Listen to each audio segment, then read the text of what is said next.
So, hi everyone. So we'll begin this first session of the day with Darwin on the line, vocal evolution and adaptation. And we'll begin with N Oseicka. She will talk about her work named Calling in the Corn, Information Coding in the Vocalizations of a Highly Colonial Seabird, the Little Hawk.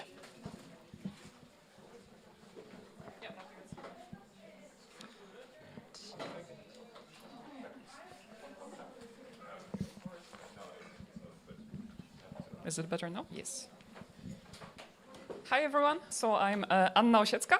I'm a visiting researcher at the Austrian Academy of Sciences in Vienna, and what you're going to see, what I'm going to run you through, is my PhD that I defended exactly 3 weeks ago, so I'm very happy with that. Let's just get a comprehensive overview of the little hawk and its vocalizations. So I'm not actually going to give an introduction of why I did what I did, because you all know that if you really want to understand anything about the vocalizations of a species, you need to first ask some very basic questions. So what sounds do my animals even produce? What information can these signals carry? Like, is it about sound, sex, emotional context? And finally, how does this information travel through their environment? So like this all sounds nice and easy, and then you go to the Arctic to a seabird colony, and it looks like that. So you have hundreds of thousands of birds calling at the same time, and they're super vocally active, and they really need to communicate everything efficiently. So how do you do that if you're a little hawk? First, to give you a very brief intro to my species, little hawk. It's a really tiny pelagic Arctic seabird. It's a keystone Arctic species, so it's the engineer of the tundra, of the high Arctic tundra. It lives in super dense populous colonies. They are monogamous, so the partners stay together as long as the other partner doesn't suck at raising chicks. And the partners are also very physically similar, so they look much like each other. And finally, what's important to me, they're very vocally active, although until me, we knew essentially nothing about their vocal behavior. So my study colony is in the high Arctic on Svalbard. We work very close to the Polish polar station in Honsund, which is right here. My study colony is Alikamen with 500,000 individuals nesting there every year. And here I used fieldwork over 2016 and then 2019 to 2021. What is nice about this colony is that it's close to the Polish polar station, so actually we have electricity. This is important because no batteries survive in the Arctic conditions. They just die immediately. So we have this super long cable. It's over 1 kilometer long that goes to the colony. So you have it in the first picture. That's our electricity in the field. In the second picture, you can see the recording setup for individuality. Like, if I needed to know who's vocalizing, I needed to have the microphone inside the nesting cave. It's not ideal, we will recognize, because it's sitting right next to the rocks, so yikes. And you can see the bird on the neck incubating. And finally, a lot of my recordings were matched with video recording. So here you see the output of the video, and we have the birds color ringed. We know exactly who is who. They are measured, sexed molecularly. And we follow the same pairs over many, many years. So this field has been going for over 20 years now. So to start, what is the vocal repertoire of the little hawk? Here I used a set of passive acoustic recordings, so I had recorders placed at different places in the colony, matched with behavioral observations to actually match the vocalizations to the context in which they are produced. And this is published already.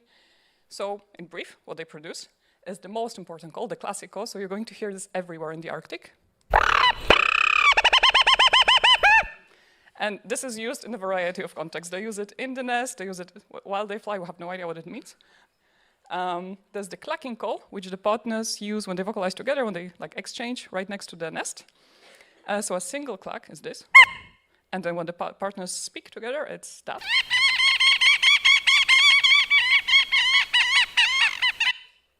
Then there's the single call, which is a social call limited in the nest and in flight.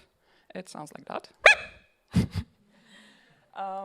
Then there's a series of 3 calls that are kind of a continuum that are used in communication with birds that are possibly neighbors, anyway, not the partners. So there's the low trill, the short call, and finally, kind of a combination of them 3, the short with trill. Then we have the terror call. So this is what they produce in flight when there is a predator or a human on the ground. And finally, the call that we recorded when we were handling them for ringing or measuring. So that's the sounds. They are very distinctive. I'm not going to show you like stats for that, but it's all in the paper. But now that we have the sounds, what information do they carry? When we talk about dynamic information, we can talk about the behavioral context or emotional context, and I'm mostly interested in emotional contexts. So here I used chicks recorded in their interactions with parents, but also during their interactions with us, and the recordings of the adults from previous contexts. So in brief, what happens is that we were able to match the calls to the emotional context with over 97% accuracy. So like the calls super clearly convey the emotional context of production. And the expression patterns in little ox are really in line with the general expression patterns across different taxa. So that means that you are able to understand the emotional context based on the same parameters as in us or cows or any other animal, essentially. So that means, for example, that the positive calls have a higher spectral center of gravity, steeper spectral slope. And you can see that, based just on the spectrogram, you have the positive calls on the left side and the negative calls on the right side. They're not very obviously different, but they are acoustically different. What's also interesting is that the calls emitted in negative situation actually have a much higher Wiener entropy, and they are much less individually specific. So here on the top panel, you can see the positive calls, and they can be super easily matched to the individual. They're very individually specific. And then the calls emitted in the negative context are just a mess. You have no idea who's calling. So this information is lost, is overridden by the emotional context. Okay, we have the dynamic information. How about the static information? This, again, has been published in a couple of papers. So talking about sex, there's no information about sex in their calls. The partners look the same and they sound the same. When it comes to size, kind of what you could expect. The bigger the bird, the lower the fundamental frequency. However, this was only present in the short call, not in the complex classic call. So this is kind of interesting. Like, why is the classic call so complex? We're going to see. Then we looked at partner similarity using a bunch of randomization procedures, blah, blah, blah. So what we found is that partners actually tend to match the fundamental frequency and the form and dispersion of the classic call, but not any other call. So they are more acoustically similar than random birds, but only in this one call type. So this super long call that you heard first. And finally, when it comes to identity, they are super individually specific. So all calls of the little log carry information about the individual that is calling. And you can match the vocalization to the individual if you look within the call types, across the call types, it's always there. But the highest information content was found in the classic and single calls. And we could recognize up to 41 individuals based on the Beecher's criterion here. Okay, so this information is coded mostly in the peak fundamental frequency, the spectral center of gravity, duration, amplitude modulation, and rhythmic structure. So that means in all the domains of sound plus the rhythm. And what's super interesting is that actually the highest potential for individual decoding was found in the rhythm, and that reached up to over 17. For these of you that don't really work with individuality, you would normally call a parameter individually specific or like important for individual decoding when it's higher than 1 or 2. So this is like amazing. Okay, this is done. So how does this information travel through the environment? Here, I made a very simple propagation model. So essentially what my model does is that it mimics the propagation of a signal in the meteo conditions, which I have access to because we're close to the Polish police station and they do meteo monitoring over many, many years. So this was based on the atmospheric situation over, I think, 50 years. Modeled for an animal vocalizing from 100 meters. And then, of course, it also uses spherical spreading to make the signal lower and lower as it travels. So essentially what it does, it filters out the higher frequencies due to atmospheric attenuation, and then the signal becomes more silent with distance. And what we found, that even after filtering up to 1,000 meters, which should correspond to the putative hearing threshold in the species, there was no information loss. You could still super clearly identify the individuals, and in fact, the carrying capacity, so the Beecher criterion, grew with 4 months loss. So it seems that the formats are actually creating some kind of noise for individuals. However, mind you, this is a very simplified model, so there's some issues to that. So just to sum up, little auks have a super complex vocal repertoire. It's the most complex for all auks described to now. They're able to convey socially important information in their calls, both static and dynamic information, and this information is not affected by simple filtering in the environment. This work was done thanks to extensive funding, the Polish polar expeditions over a few years, my supervisors, Kasia Wojciech-Jakubas and Elodie Belify, and a lot of people that helped me here. Thank you so much.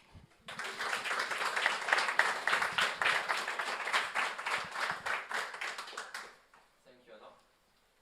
Is there any questions?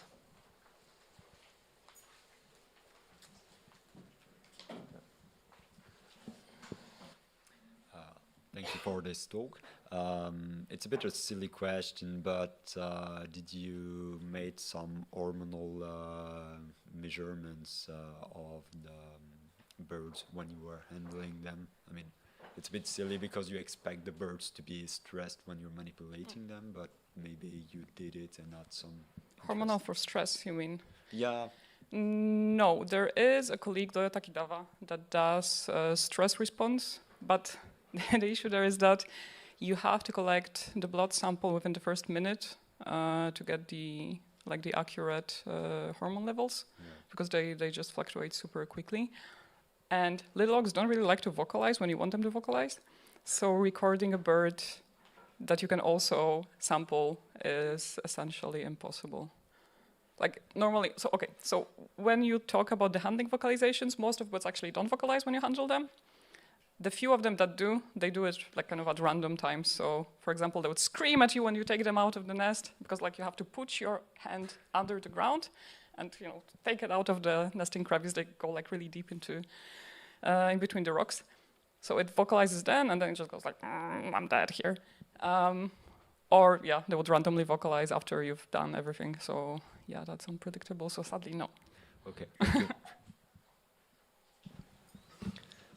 Other questions?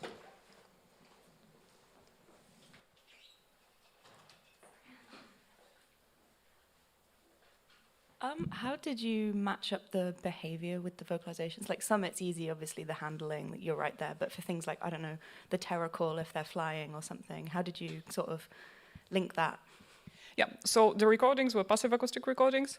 So we didn't have the exact context for every vocalizations that we used. So that was just matched with like really extensive behavioral observations in the field. So the nice thing is that a lot of these vocalizations, they're emitted in maybe not very exact context, but kind of generalized context. So for example, the terror call is always emitted like if you're there, if a fox is there, if a polar bear is there, they're going to do that and not in any other situation. The clacking call is purely a partner's vocalization. So like they use it to negotiate. For example, they negotiate the length of the foraging trips because both partners fit the chick and then they kind of establish who's going for how long. The ones that they use in in communication with non-partner birds, we don't have exact context precisely for that. Also because it's dramatically difficult to like match the audio and video recordings. So for some of them we do have matching contexts, but yeah, it's mostly based on like really long field hours. And then the fact that my field team has 20 years of experience with this species, so they really know it. So I could like check it with a bunch of people. And yeah, it's kind of an expert knowledge approach in some of them. Thank you, that's really interesting. Yeah. Last question. First, thank you for the interesting talk. It was really interesting to see your study. It's like really similar to what I do and my study system. So I wanted to ask if you have like these like big colonies as you show us, were you able to single out like vocalizations that had no overlap? That's a very good question, actually. Most of the time I was not. So the horrible thing of working with seabirds is that there's a lot of them and they like to vocalize. So most of the vocalizations overlap. So then, for example, my recordings, I had material from like 4 years for the repertoire description. And for some of the call types, I was only able, from all of this material, to collect like 30 samples of good calls. It's ridiculous. So I had to manually go through all of this. That was like over 2 years of my PhD, actually, just spent on annotations, not recommended. Yeah, so we were limited by what was not overlapping, sadly. And then for the individuals, it was easier. So all of the information that I have on individual birds, they were recorded from inside the nesting caves. So it's not as overlapping, and you can get many more good calls. And then you know who's vocalizing, because it's paired with the video material, so then you know who's inside the cave at any given time. And then based on that, you can just extract the times when there's this particular bird, and yeah, within that, look for non-overlapping calls. So that's relatively easy. Thanks. Thank you, Anna.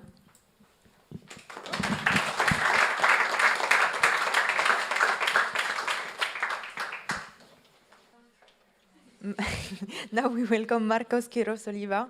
We will talk about the acoustic structure of the songbird of the song during cultural evolution in long-billed hermit hummingbird.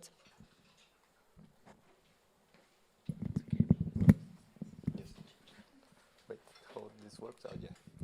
Well, thank you for the kind introduction and to all the committee for organizing this amazing event.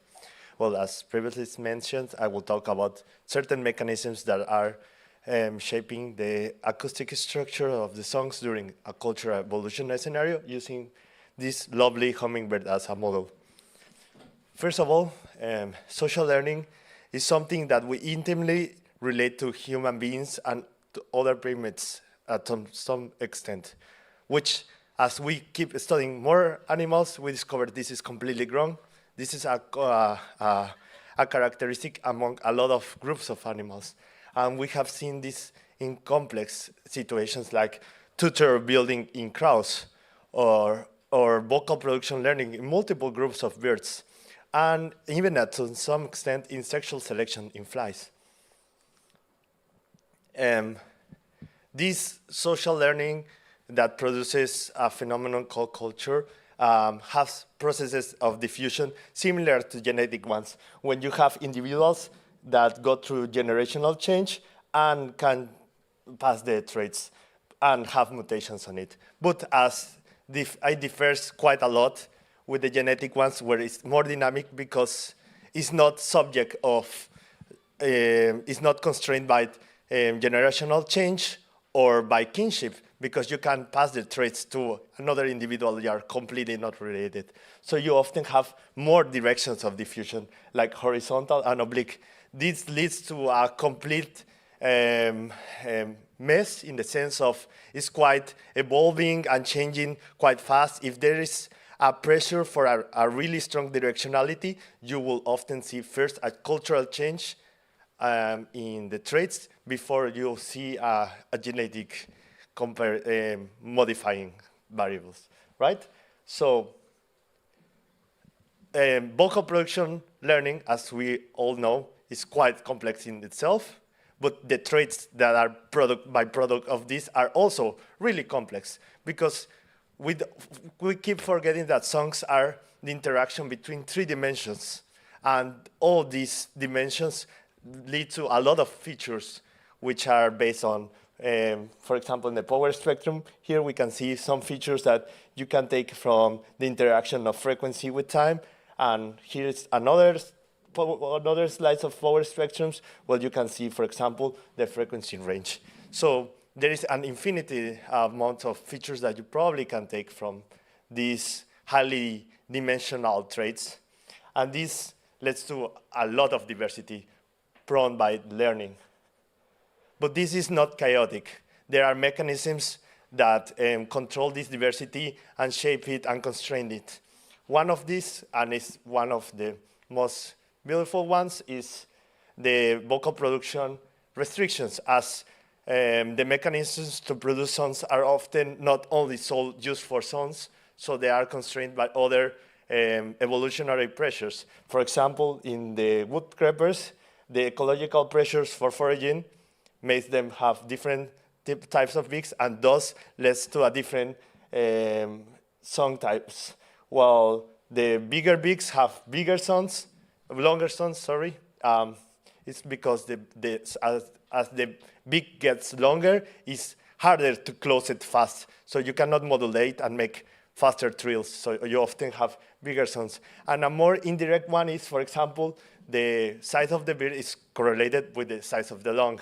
So in bigger bears, the theory can make bigger sounds, like longer sounds. So why we use this species as a model? Not only because it's really pretty, it's a quite unique hummingbird because it has a single repertoire of song type that can learn multiple times in its life. And the most interesting trait is has discrete social units where there is no crossover with individuals. It's quite rare to an individual change from these cultural units. And even though that the cultural units are quite close, they don't share song types. And there is a lot of diversity in it. And there's even microgeographic variation where you have in the same social unit song neighborhoods with completely different song types. So why is this? Why there's so many variation? And we also have a quite unique thing that we have 50 years of data of these same social units. So we've seen the cultural evolution going on, and we have recorded in certain moments in time of this process. So using this amazing data, we try in this part of my work, we're trying to evaluate the reliability of certain features. And if these features, the reliability of them are related to the physiological constraints. So we took 12 features and we divided by literature in either they are constrained or not constrained. The constrained ones are more based on the interaction in frequency and energy, and the non-constraints are more in the interaction between time and energy. And as we expect in our prediction, as the evolutionary rate will be way higher in the ones that are non-constrained. How we did this? Well, we treated every song type as a species. So first, we took out the measurements of the features, and also we codified the song types in 20 segments. Each segment, we assigned a category of we previously decided to. So we made a code for each song type. With this code, we used an algorithm to align them as it was a DNA code, and to build Bayesian inference phylogenetic trees that I will call cultural trees because they are not related at all with genetics. With these trees, we could then infer a little bit more about the evolutionary rate and how these traits are evolving. So in our first result, to prove this hypothesis, we took the phylogenetical signal. One thing that we found really interesting is that the phylogenetic signal didn't vary that much if we consider these traits as they were by itself alone, or they had interactions with other traits. And also, as you can see, most of the traits have a low phylogenetical signal. The only one that is above 0.5 is the average frequency. And this means that we didn't find that the life history of these song types is related with these features. This means that songs that are closely related doesn't have the same related values in these features. But this is not the whole picture. We plotted in these phenograms, these are restricted features, and these are non-restricted features. As you can see, there is quite a different pattern in how they change over time. This is the 50 years of change, and this is the change. You see that even that is not quite clear, in the navy blue, there is a small convergence in the middle, while the other ones are not converging. So to understand this better, we try to predict this change using evolutionary models. And first, we saw that there is no difference between the categories in the predictions of the models. And the second part is that the Ornstein-Ulbeck evolutionary model is the best fitting one. This means that as we saw before, that there is a Brownian motion. This means it's kind of random, but it always converges in the middle. It's quite stable. And the cherry on the top in this part of the mechanisms is that the evolutionary rate is 6 times higher in the non-restricted values. And this means that these are going to so much flexibility and modulation changes through evolutionary processes. and with thus proving our prediction. So, in summary, first of all, our trees that the models we use, even though they are not dated, they were quite accurate in putting the othermost tips with the songs that are the youngest, to say the least. So even that the models are partially informed in time, they are accurately measuring how these songs are. Because you have while building these trees, you have a unique thing that you can record exactly when this trait happened, right? Because you know the recording time, the date. That this is the first completely from other type of data where you have fossils and you cannot fully date everything, right? And second, and second of all, that you can measure physiological constraints without touching a single bird. You can find out, just by studying the change on the songs through time, you can understand how these variabilities are constrained by certain things.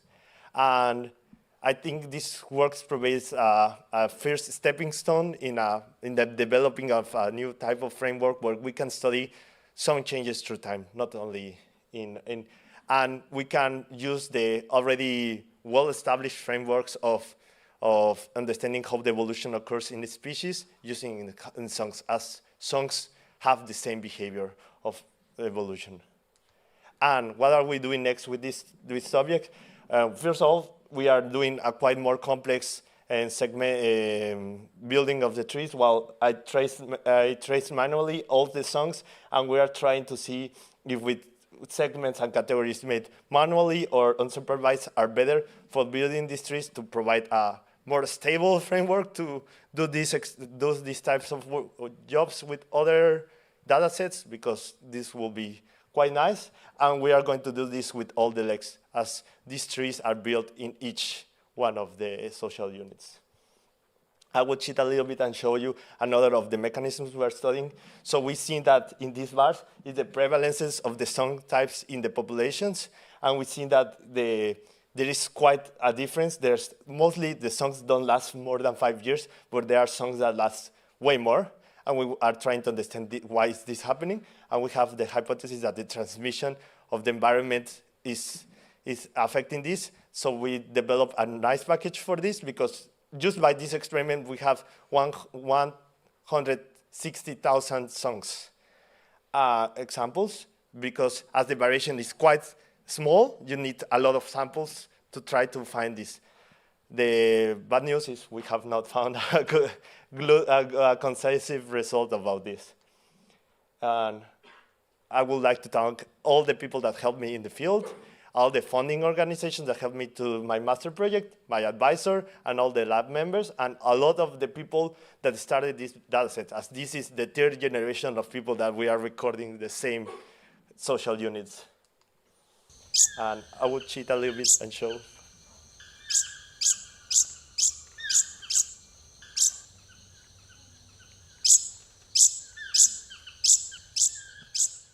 So this is how the social units quite look in a really nice depiction of them. So you have multiple hummingbirds in the same legs that they go to sing there. This is just for singing. They don't do anything more. And thank you for listening. Any questions?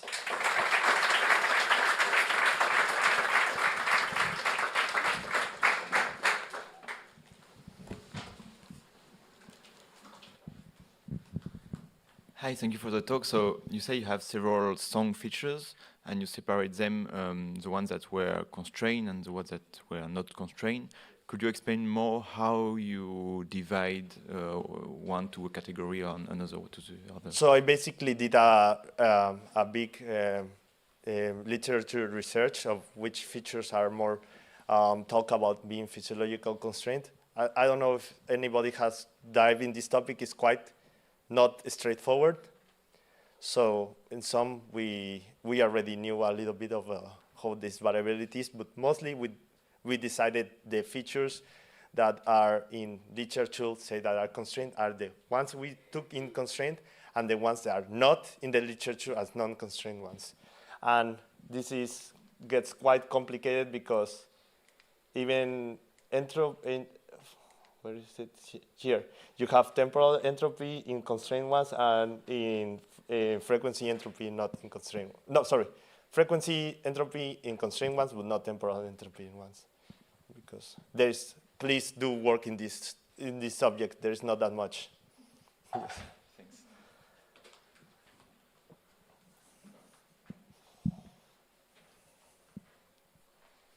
Thank you for your presentation. I agree that you have some quite nice species.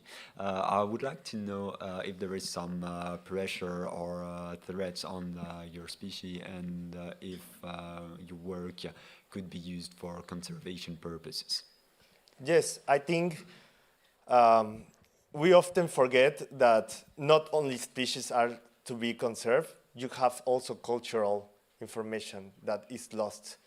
I will use an example. One of these legs was recorded for 30 years, and then they put a road in the middle of it and disrupted it. And you lose this key information of this evolutionary process that maybe it's not linked to the species, but you also lose this. And I think it's quite important, for example, for these birds, the song type they choose, because they only learn one, has to be part of the leg. Like, it's not like if you destroy a leg, that these hummingbirds will be able to go to another one right away. They often don't become satellite males. Okay. So yes, it's quite important. Thank you.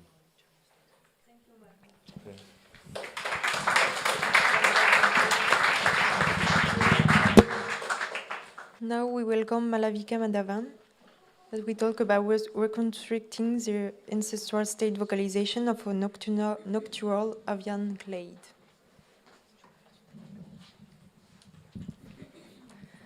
Okay. Hi, everyone. I'm Malavika Madhavan, and I am a PhD student. I usually study the little owl, which is this guy. But today I will talk to you about like a side quest of my PhD, which actually started as a group project. So it's still very much a work in progress, so bear with me, please. While I tell you about how we attempted to reconstruct the ancestral state vocalization of owls. So we all heard in the last few days, and especially this morning, about like the huge variation in communicative signals, and yeah, it can exist in terms of the call structure and also modulations, etc., depending on context.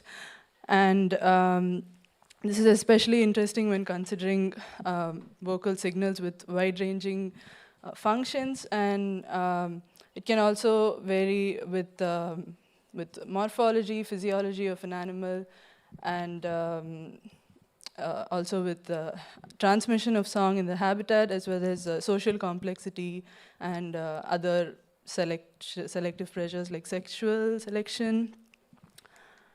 And so phylogenetic comparative analysis of like any trait is really interesting when you want to gain more insight into what causes this variation, and but yeah, ancestral state reconstruction can tell us more about when and how these traits initially evolved, and we can also compare the modern like traits of extant species with the traits of the common ancestor of yeah, any taxonomic clade.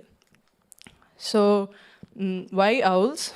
Well, they're simply like the coolest group of birds. But apart from that, acoustic communication is also likely evolved in nocturnal species. It's thought to have evolved in nocturnal species because yeah, in the absence of light, the like vocal communication functions better to spread signals through like long ranges, and so owls also rely heavily on the acoustic channel for communication. So how did we do this? So we used the online database Zenocanto, which most of you probably know very well, to extract recordings, sorry. And we used the territorial calls of males of all available strigiform owl species. And we were able to get recordings of 232 species out of 254 existing owl species, so it's like pretty nice. And to account for some level of intraspecific variation, we tried to have more than one recording per species, so we had like between 1 and 5. And we also tried to have recordings from different recordists on Zenocanto and also from different locations to try to account for like spatial autocorrelation. Also, we preferred the nominate subspecies when there were polytypic species. And since it was a group project, as I told you, so we tried to like divide this huge task of annotating this data. And when we first downloaded the data, each species was sampled independently by 2 people, and then this naive experimenter, which was me, assessed for like match between these two experimenters. And in the case of no match, then I used the Handbook of the Birds of the World Alive website, which is like this online encyclopedia of birds, they have a really nice catalog of vocalizations even from different subspecies, so I used that to confirm the call type. And then we randomly selected a single vocalization from every recording, so a whole call. Before measuring them in Raven Pro. So we first measured some call unit parameters, which were the number of syllables and the syllable diversity, or the different unique syllables in a vocalization. And temporal parameters, we had the duration of the whole call, as well as the duration of the shortest and the longest syllables in the call. And with regard to the spectral parameters, we measured all those, but then I will only focus on a few of them today. And in total, we managed to measure 913 vocalizations, so it was roughly around 4. Like most species, we could get like four calls, which was pretty good, I think. And we took our life history traits from the database Avonet, which, sorry, I did not have the citation, but it was by Tobias, I think, and a few years ago. I can give you the reference if you like. So we got the body mass and habitat density from Avonet and the phylogeny from BirdTree. So coming to the phylogenetic generalized least squares, the PGLS, I'm only showing a few results today, but with body mass, we found like the expected relationship with frequency. With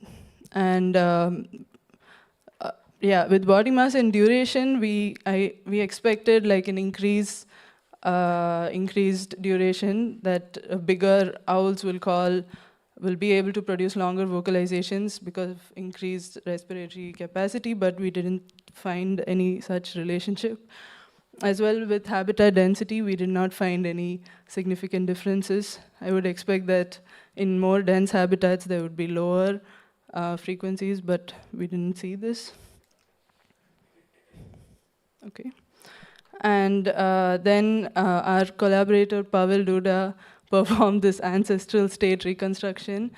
And so we basically see immediately like the Tito, the barn owls here have very high, like the upper end of the lower frequency is still the highest of all the owls.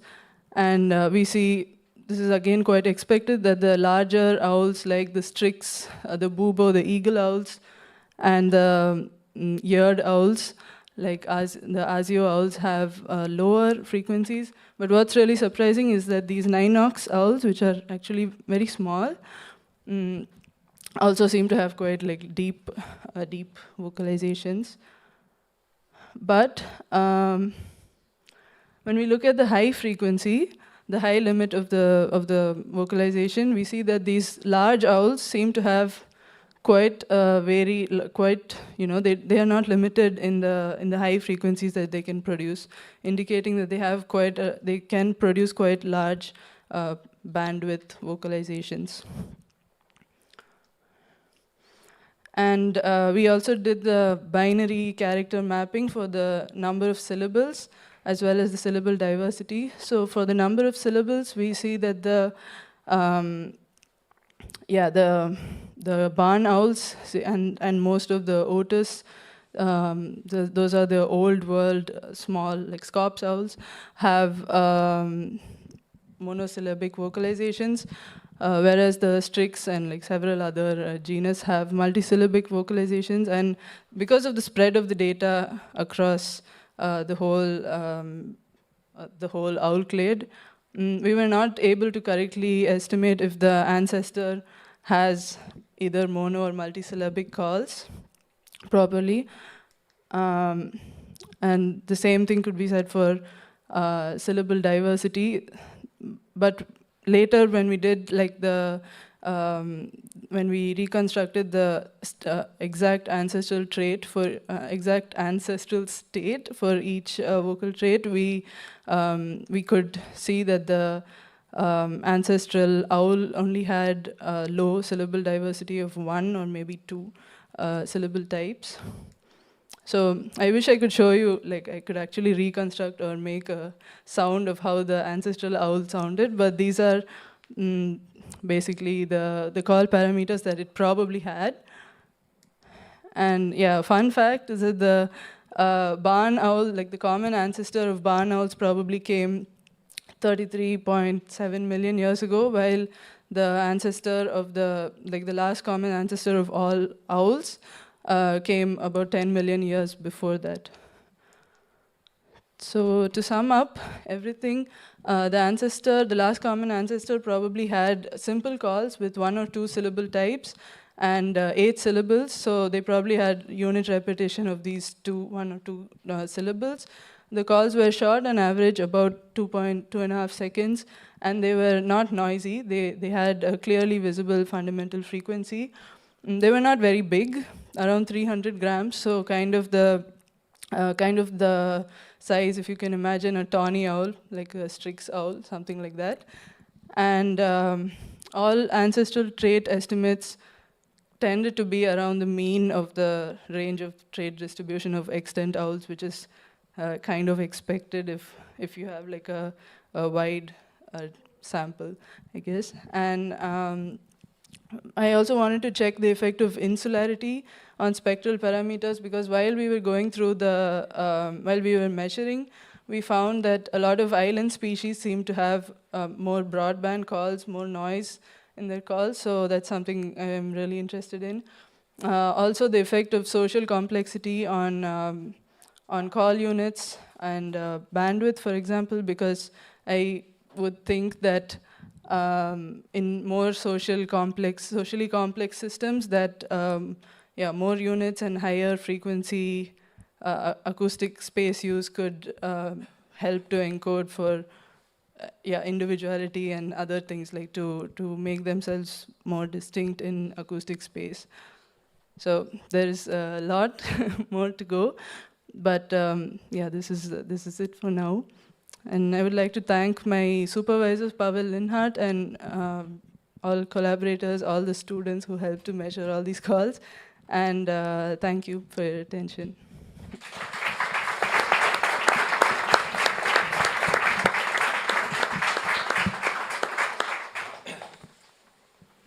Is there any questions?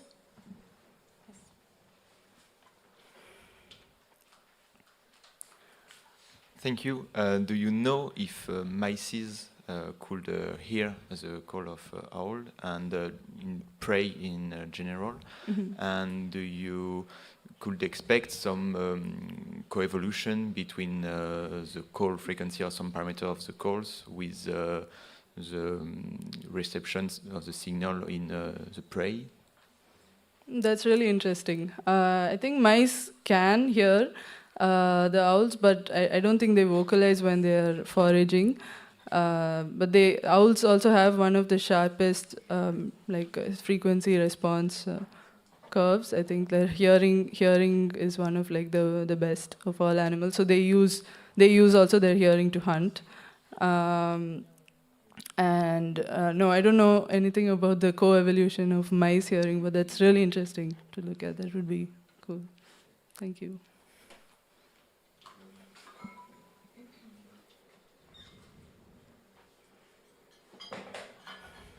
Okay, thank you. Thank you.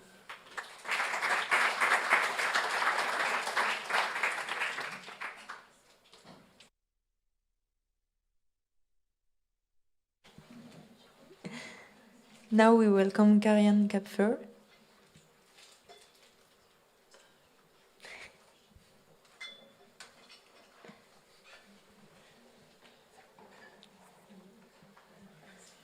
And I let you present her.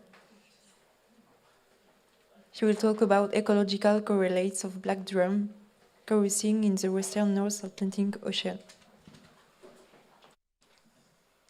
Just making sure that works.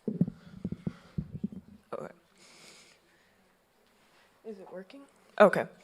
So hello everyone. I'm glad everyone's actually awake today. So I'm Karianne Kapfer. I'm a PhD student at Cornell University, though I do the bulk of my work through the K. Lisa Yang Center for Conservation Bioacoustics out at the Cornell Lab of Ornithology. So even though we had a bunch of bird talks, I'm not giving you one. I apologize.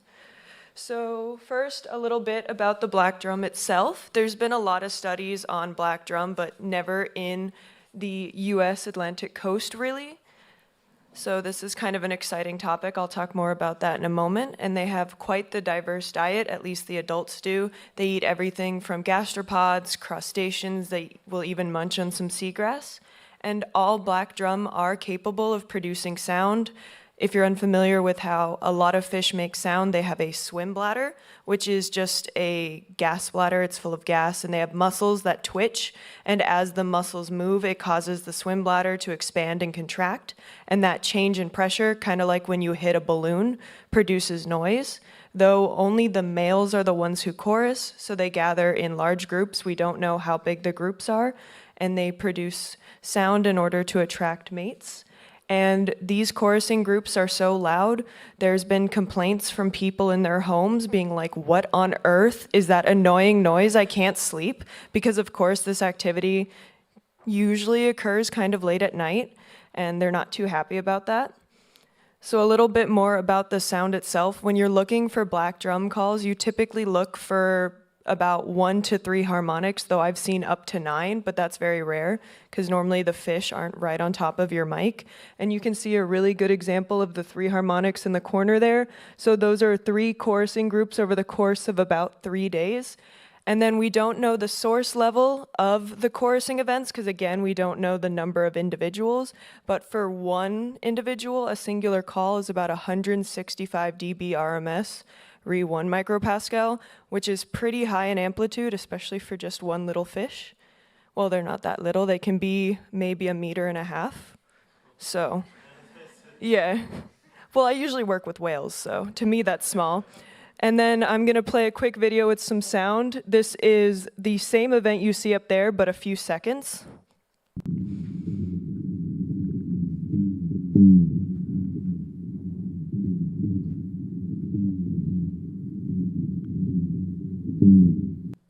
So you see where they get their name from. It kind of sounds like a drum, which is why they're called the black drums, and their family is often referred to as the drummer family.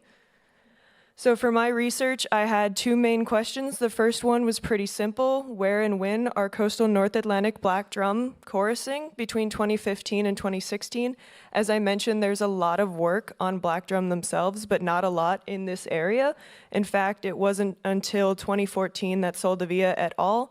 Accidentally found these chorusing events during a North Atlantic right whale study.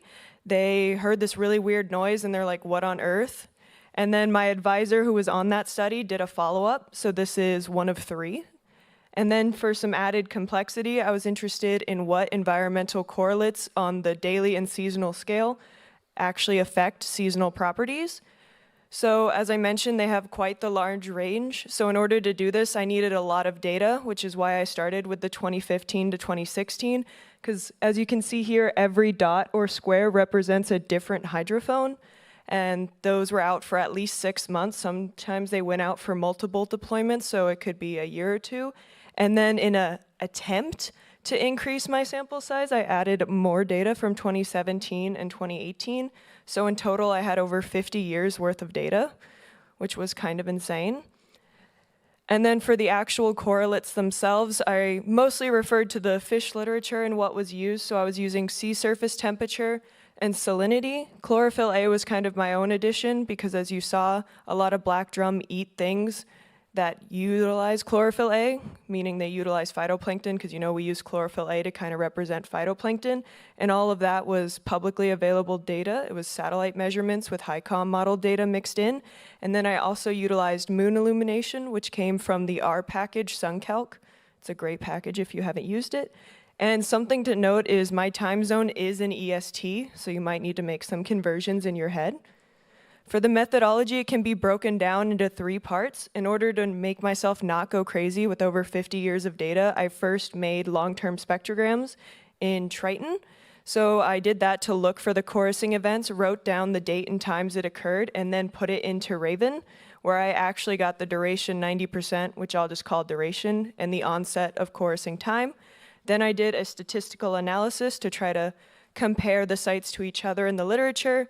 And then I went into my actual modeling, though the modeling was quite complex because, as you can imagine, there was a lot of pseudo-replication and just a lot of autocorrelation. Sorry, there was a lot of autocorrelation. So I only used the 2016 data because it had the largest sample size, but as you'll find out, my sample size was a lot smaller than we thought.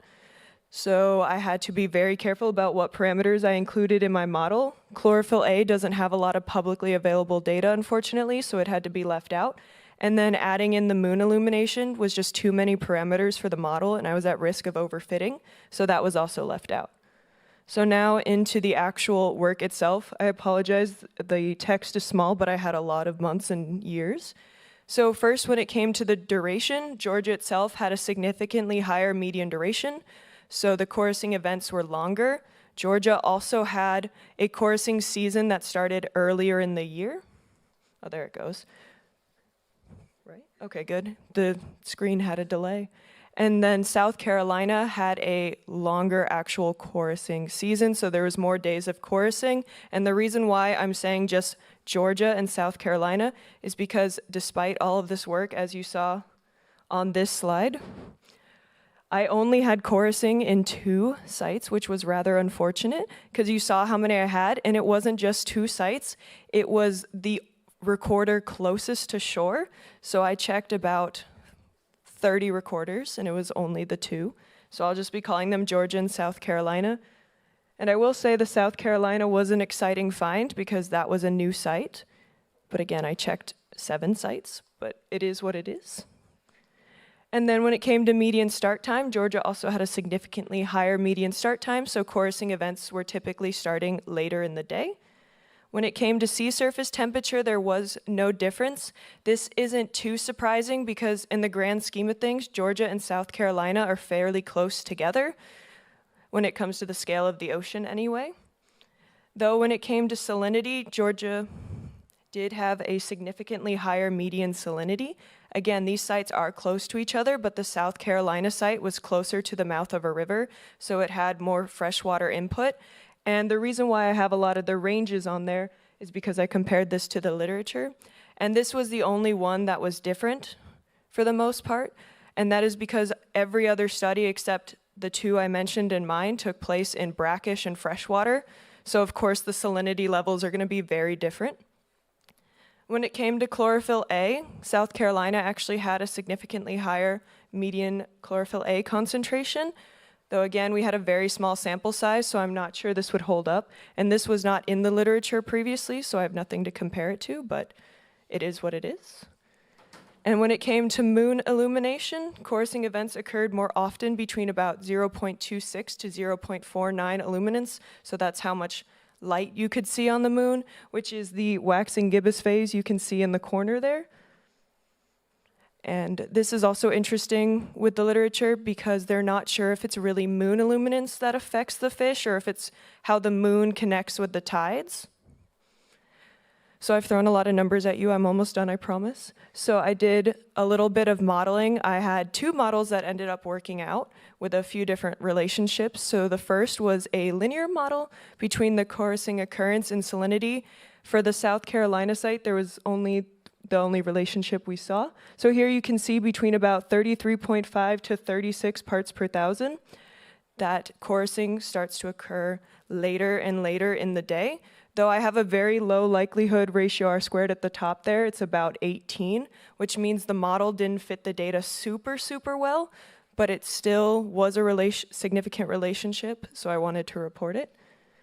For my next model, I had a few different relationships, and here we see with salinity, again, only at the South Carolina site, and this is unsurprising because, again, the South Carolina site had a larger sample size.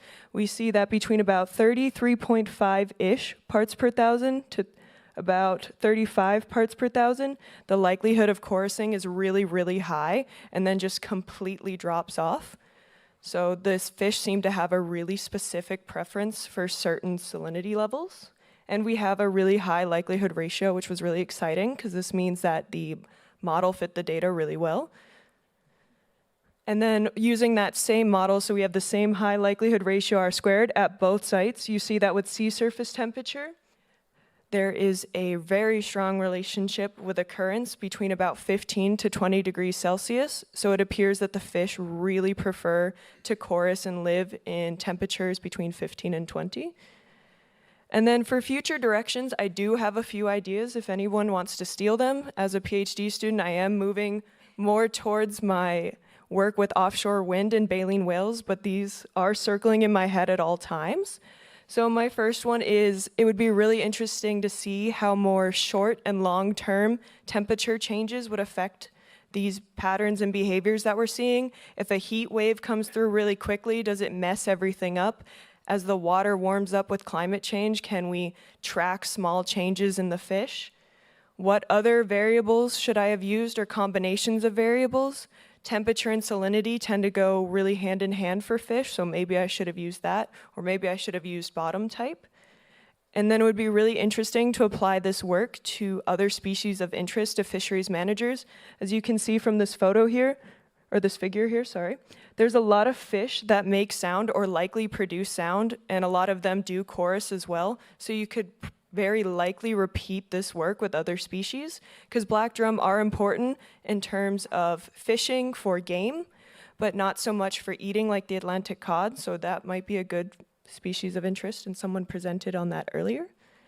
And then I would just like to thank everyone on the screen here. Everyone here either helped me with my thesis, made their data publicly accessible, and then I'd like to thank the graduate school at Cornell University and the Lab of Ornithology because they provided the funds for me to be here today, because it's not super easy or affordable to get here from the United States. And I can take any questions.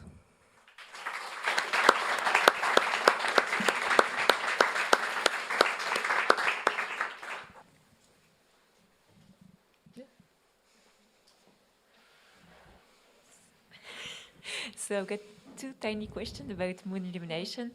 I don't know if you know anything about the activity rhythm of the fish, but maybe might be interesting. I don't know if you checked it to look at moonrise to see. Sometimes moon illumination can be really high, but if it's not a rise when the fish is active, it's like it's dark. Yeah, I thought about adding that parameter, but a previous study by Music and Pafford back in the 80s, they did their study with moon illumination, so I was trying to kind of do similar procedures to what was done in the past, but that is a really good idea of another thing to add now that we've kind of done the baseline. That's a really great idea. And my second question was, I don't know, maybe I didn't hear it, but what this species is eating? Because I know, for instance, phytoplankton is very influenced by a moon. That was also part of it. So these fish themselves, they do not eat phytoplankton, but the reason why I was interested in using chlorophyll A is because a lot of their prey eats phytoplankton, so they eat a lot of crustaceans, gastropods, bivalves especially, and there was no easy way to track those themselves, so chlorophyll A was much easier because chorusing takes a lot of energy, so they have to do something when they're not singing, and I assumed they were eating. So that was kind of my reasoning. That's what I would be doing anyway after singing all night. Nice. Thank you for your response and your very interesting presentation. Thank you.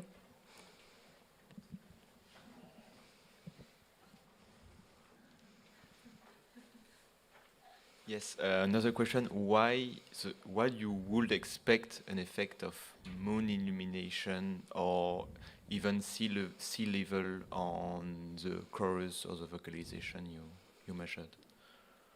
So there's a few different things. Part of the reason why moon illumination specifically is used, because that can determine how bright it is and how much light is out, which can be really risky for predators and such, or for fishermen, especially because during chorusing season, they're in huge groups, so it's really fun to go and catch them when it's easy.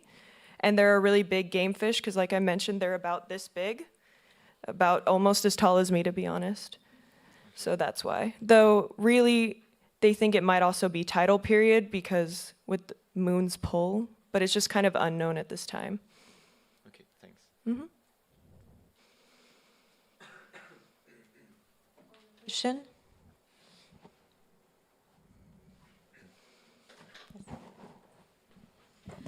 Sorry if you already said it, but what are your ideas about why you just found choruses in just 2 sites? Like, it was because they weren't present in the other sites, or they were there but not chorusing? So we know for a fact that they are in there. That is their entire range. It went up the entire coast that I showed you. And that's part of the reason why I looked at the comparison of the temperatures between the 2 sites to see if they were similar, because the further north you went, it got a lot colder, and then there was changes in salinity and changes in chlorophyll A. So the fact that they were so similar across all the sites kind of makes it reasonable as to why they weren't there, but no one had looked before, which is why I wanted to look. And that's also why I compared it with the literature itself, because it was really interesting to see, despite the fact that most of the studies took place in fresh and brackish water, that there was a lot of overlap between those 2 completely different environments in the ocean itself. Okay, thank you, Karianne. Thank you.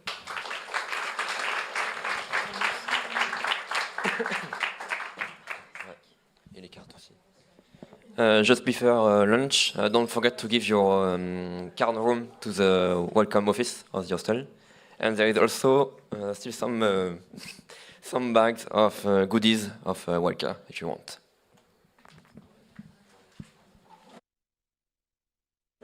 For the plenary session of Megan Wyman.